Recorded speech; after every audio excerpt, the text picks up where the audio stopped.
পাকিস্তান সফরে test match জয়ের অনুপ্রেরণা কাজে লাগিয়ে ভারতের সাথে লড়াই করতে চান মেহেদী হাসান মিরাজ।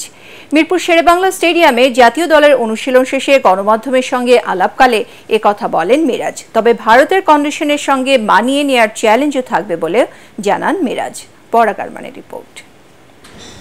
পাকিস্তানের মাটিতে 2-0 টেস্ট সিরিজ জিতে ফুরফুরে মেজাজে আছে বাংলাদেশ দল।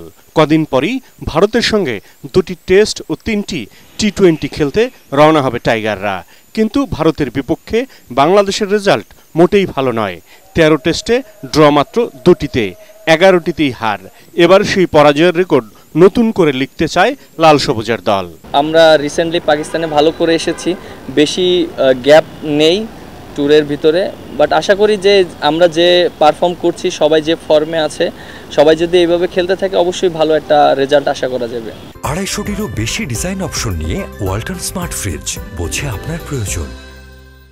বিশ্বসেরা দলগুলোর একটি ভারত, স্বদেশে তাদেরকে চ্যালেঞ্জ জানানো বেশ কঠিন।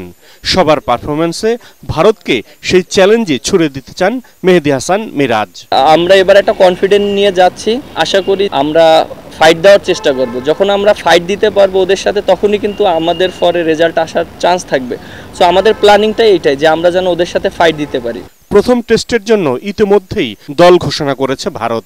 আগামী 19 সেপ্টেম্বর থেকে বেঙ্গালুরুতে শুরু হবে 2 ম্যাচ সিরিজের প্রথম টেস্ট। পরাগারমান, এটিএন বাংলা, ঢাকা।